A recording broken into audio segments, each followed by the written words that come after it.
नमस्ते दोस्तों, आप सभी का मेरे चैनल फाइनेंशियल फ्रीडम में मैं यहाँ पे स्वागत करता हूँ। आशा करता हूँ कि आप सभी स्वस्थ होंगे। दोस्तों, आज की इस वीडियो में हम जानने वाले हैं कि सोलर ग्रुप के जो लीगल डॉक्यूमेंट्स हैं और लीगल एस्पेक्ट्स, इसके बारे में इस वीडियो में हम यहाँ पे चर्चा करने वाले हैं। और साथ ही साथ में इस वीडियो में हम इन्वेस्टमेंट एग्रीमेंट के बारे में भी चर्चा करने वाले हैं। यानी जो लीगल एस्पेक्ट्स है सोलर ग्रुप की, उसी से रिगार्डिंग वीडियो मैं आपके सामने यहाँ पे रख रहा हूँ। हो सकता है बहुत सारी चीज़ें हमारे जो प्रोजेक्ट के इन्वेस्टर है को पता हो, लेकिन ये वीडियो मैं उन लोगों के लिए यहाँ पे रख रहा हूँ जिनको इसके बारे में पता नहीं है और जो ये जानना चाहते हैं कि सोलर ग्रुप का जो लीगल एस्पेक्ट्स है या लीगल डॉक्यूमेंटेशन है वो किस तरीके से काम करता है। और साथ ही साथ में हमारा जो इन्वेस्टमेंट एग्रीमेंट है वो हमें कौन से फ्रीडम प्रोवाइड करता है या किस तरीके से हमारे राइट्स को प्रोटेक्ट करता है या हमारे राइट्स का संरक्षण करता है। तो ये सभी चीज़ें मैं यहाँ पे इस वीडियो में आपके सामने रखने वाला हूँ। तो चलिए दोस्तों, यहाँ पे जानते हैं कि सोलर ग्रुप के जो लीगल डॉक्यूमेंट्स हैं या लीगल एस्पेक्ट्स हैं वो हमारे लिए किस तरीके से काम करते हैं। दोस्तों, सबसे पहली बात मैं यहाँ पे आपको बता देना चाहता हूँ कि 2017 में जब हमारे प्रोजेक्ट का रजिस्ट्रेशन हुआ था, वो रिपब्लिक ऑफ वानुअतु में हुआ था। यानी जब ये रजिस्ट्रेशन वानुअतु में हुआ था तो उस टाइम में वहाँ से क्राउड फंडिंग के लिए जो भी लीगल एक्टिविटी थी वो बहुत ही अच्छी थी। यानी हम पूरे वर्ल्ड से क्राउड फंडिंग कर सकते थे। इस तरीके के रूल्स एंड रेगुलेशन उस टाइम में रिपब्लिक ऑफ वानुअतु में थे। इसी के साथ में अगर हम ये जानते हैं कि वानुअतु के बारे में कि ये कहाँ पे सिचुएटेड था। दोस्तों, वानुअतु एक दक्षिण प्रशांत महासागर में स्थित एक द्वीप राष्ट्र है जिसको हम आइलैंड नेशन भी कहते हैं। और ये टोटल 83 द्वीपों का समूह है। यानी उसके इर्द गिर्द 83 द्वीप है जिनको हम आइलैंड भी कहते हैं। दोस्तों, विशेष रूप से यह मेलेनेशिया में है, जो न्यू कैलेडोनिया के उत्तर पूर्व में 500 किलोमीटर, फिजी देश के पश्चिम में और सोलोमन द्वीप के दक्षिण में स्थित है। और यह द्वीप दोस्तों ज्वालामुखी के लिए भी जाने जाते हैं। वहाँ पे बड़े-बड़े ज्वालामुखी भी है। दोस्तों, यहाँ पे एक बात आपको ध्यान में आ गई होगी कि 2017 से लेके 2023 तक हमारे सोलर ग्रुप प्रोजेक्ट का जो रजिस्ट्रेशन था वो रिपब्लिक ऑफ वानुअतु में था। लेकिन 2023 के बाद में वो जो रजिस्ट्रेशन था उसको चेंज कर दिया गया था। और अभी फ़िलहाल में अगर हम देखते हैं कि 2024 में प्रेज़ेंट स्टेटस अगर हमारे प्रोजेक्ट का देखते हैं तो सोलर ग्रुप का रजिस्ट्रेशन कहाँ पे है। तो यहाँ पे एक बात हमें ध्यान में आती है कि फिलहाल में अभी सोलर ग्रुप का जो रजिस्ट्रेशन है वो यूनियन ऑफ कोरोमोस में है। ये यूनियन ऑफ कोरोमोस कहाँ पे है, ये भी हमें यहाँ पे जानना बहुत ही ज़रूरी है। दोस्तों, कोमोरोस संघ यह हिंद महासागर में स्थित है जिसको हम इंडियन ओशन भी कहते हैं। विशेष रूप से मोजाम्बिक चैनल के ऊपरी छोर पर कोमोरोस यह अफ्रीका के पूर्वी तट पर मेडागास्कर और मुख्य भूमि अफ्रीकी तट के बीच मोजाम्बिक और तंजानिया के पास स्थित है। दोस्तों, कोमोरोस यह देश भी एक द्वीप समूह है जो द्वीपों से बना हुआ है। दोस्तों, कोमोरोस में मुख्य 3 आइलैंड हैं। दोस्तों, जिसमें पहले द्वीप का नाम है कोमोर, दूसरे द्वीप का नाम है मोहेली और तीसरे द्वीप का नाम है अंजुआन। तो यह 3 द्वीपों को मिला के बनाया गया समूह है, जिसको नाम दिया गया है कोमोरोस। दोस्तों, यहाँ पे एक बात आपको ध्यान में आ गई होगी कि 2017 से लेके 2023 तक हमारा जो रजिस्ट्रेशन था सोलर ग्रुप का वो रिपब्लिक ऑफ वानुअतु में था। और फिलहाल में अभी हमारा जो रजिस्ट्रेशन चेंज किया गया है वो वानुअतु से कोमोरोस में चेंज किया गया है। तो अभी फिलहाल में सोलर ग्रुप का जो रजिस्ट्रेशन है वो है कोमोरोस में, जो एक आइलैंड नेशन है और जो 3 द्वीपों से बना हुआ है। और वहाँ पे हाल फिलहाल हमारा रजिस्ट्रेशन है। यानी अभी हम ये मान सकते हैं कि 2023 के बाद में हमारा जो रजिस्ट्रेशन हुआ था सोलर ग्रुप का वो कोमोरोस में है। दोस्तों, यहाँ पे एक बात आपके मन में क्लियर हो चुकी होगी कि 2017 से लेकर 2023 तक हमारे सोलर ग्रुप का जो रजिस्ट्रेशन था वो रिपब्लिक ऑफ वानुअतु में था। और 2023 के बाद में हमें वो रजिस्ट्रेशन चेंज करना पड़ा। और फिलहाल में अगर अभी हम सोचते हैं तो हमारे सोलर ग्रुप जो प्रोजेक्ट है या हमारा सोलर ग्रुप जो फंडिंग प्लेटफॉर्म है उसका रजिस्ट्रेशन अगर कहाँ पे अगर हम ये देखते हैं तो फिलहाल में अभी हमारा रजिस्ट्रेशन वो कोमोरोस में है। ये दोस्तों, कोमोरोस में रजिस्ट्रेशन क्यों किया गया, तो इसके बारे में प्रोजेक्ट से जो जानकारी मिली है तो उन्होंने यह बताया था कि वानुअतु ने अपने नियम बहुत ही स्ट्रिक्ट कर दिए थे जो क्राउड फंडिंग के लिए लाभदायक नहीं थे या जिनके माध्यम से हम क्राउड फंडिंग नहीं कर पा रहे थे। तो इसलिए वानुअतु जो एक द्वीप था वहाँ से रजिस्ट्रेशन चेंज करके कोमोरोस में किया गया। और कोमोरोस में इसलिए रजिस्ट्रेशन किया गया क्योंकि वहाँ के जितने भी रूल्स एंड रेगुलेशन थे वो क्राउड फंडिंग के लिए अच्छे थे, हमारे लिए एक बहुत अच्छी अपॉर्चुनिटी थी।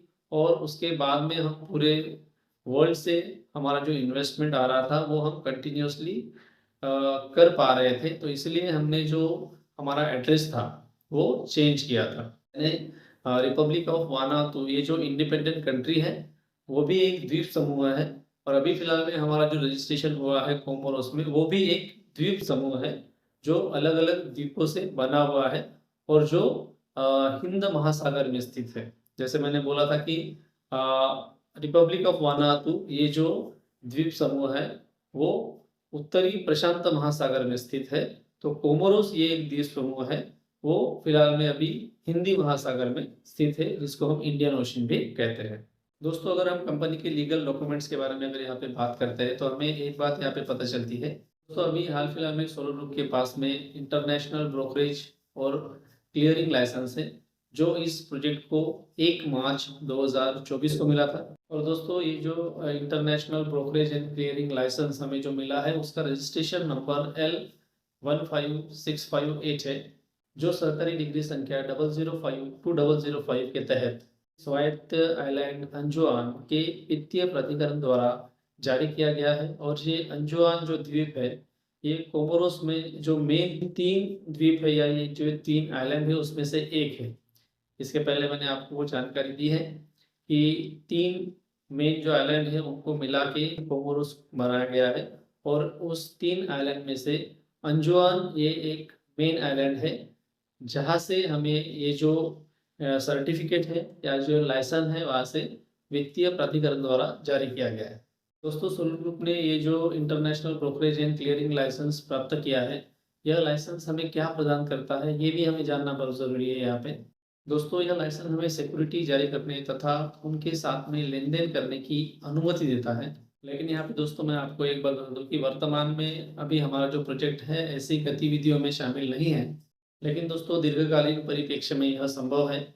आगे चल के हमारे पास में जो इंटरनेशनल ब्रोकरेज और क्लियरिंग लाइसेंस है इसका इस्तेमाल हम आगे चल के सिक्योरिटीज़ खरीदने में भी हम कर सकते हैं, लेकिन हाल फिलहाल में हम वो नहीं कर रहे हैं। कम से कम समय में अपने रीलोकेशन यानी स्थानांतरण से संबंधित सभी कानूनी डॉक्यूमेंट्स को अंतिम रूप देने की योजना यहाँ पे बनाई जा रही है।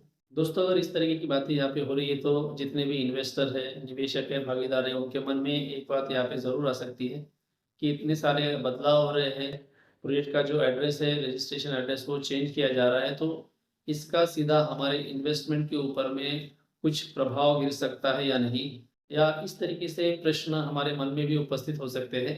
लेकिन जितने भी सोलर ग्रुप के निवेशक है या भागीदार है उनके लिए कुछ भी नहीं बदलेगा। सोलर ग्रुप वही प्रोजेक्ट रहेगा, केवल रजिस्ट्रेशन का एड्रेस यहाँ पे बदला है। लेकिन इन्वेस्टर के लिए या जितने भी भागीदार हैं उनके लिए यहाँ पे कोई भी दिक्कत नहीं है। यानी यहाँ पे एक बात हमें पता चलती है कि जो प्रोजेक्ट के एड्रेस यहाँ पे चेंज किए जा रहे हैं उसका कोई भी असर या कोई भी परिणाम हमारे प्रोजेक्ट के जितने भी निवेशक है या भागीदार है उनके ऊपर नहीं पड़ने वाला है। सिर्फ प्रोजेक्ट का एड्रेस ही यहाँ पे चेंज हो रहा है। हमारा जो प्रोजेक्ट है सोलर ग्रुप वो वैसा ही रहेगा। सिर्फ क्राउड फंडिंग के लिए या क्राउड इन्वेस्टिंग के लिए जो हमें लीगल अपॉर्चुनिटी चाहिए थी वही इस एड्रेस के चेंज होने के बाद में किया जा रहा है। दोस्तों, इसके बाद में हम जानेंगे कि निवेशक और सोलर ग्रुप के बीच के संबंधों को किस तरीके से नियंत्रित किया जा रहा है। ये भी यह एक लीगल फॉर्मेलिटी है।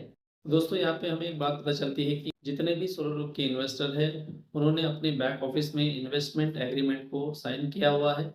जब उन्होंने स्टार्टिंग में अपना अकाउंट बनाया था उस टाइम में उन्होंने वो इन्वेस्टमेंट एग्रीमेंट साइन किया है। और उस टाइम में उन्होंने पढ़ा होगा तो उनको बहुत सारी चीज़ें regarding with the investment agreement पता होगी। लेकिन जिन लोगों ने साइन करने के बाद में वो इन्वेस्टमेंट एग्रीमेंट नहीं पढ़ा है, तो आप अभी भी अपने बैक ऑफिस को ओपन करके अपने प्रोफाइल में जाके वो इन्वेस्टमेंट एग्रीमेंट फिर से डाउनलोड कर सकते हैं और उसको पढ़ सकते हैं। तो उस इन्वेस्टमेंट एग्रीमेंट में कौन सी चीज़ें लीगल तौर पे हमें बताई गई हैं। दोस्तों, अगर वो इन्वेस्टमेंट एग्रीमेंट अगर आपने अच्छे से पढ़ा हुआ तो वहाँ पे इन्वेस्टमेंट एग्रीमेंट में एक बात दी हुई है कि कोई भी जो निवेश है या निवेश में एक निश्चित जोखिम रहता है उस जोखिम को हम साथ में ही लेके चलते हैं और ये सभी चीज़ें प्रोजेक्ट की जो वेबसाइट है वहाँ पे डाली गई है। लेकिन प्रोजेक्ट हमेशा ही अपने निवेशकों और भागीदारों के साथ में यथासंभव खुला और ईमानदार रहने का यहाँ पे प्रयास कर रहा है। यानी जो भी अपडेट इन्फॉर्मेशन है वो बैक ऑफिस में हमें मिलती है और वो पढ़ने के बाद में हम समझ जाते हैं कि क्या अपडेट इन्फॉर्मेशन हमारे पास में आई है। तो वो इन्वेस्टमेंट एग्रीमेंट अगर हम पढ़ते हैं तो ये जो चीज़ें हैं ये हमें वहाँ पे जानने को मिलती है।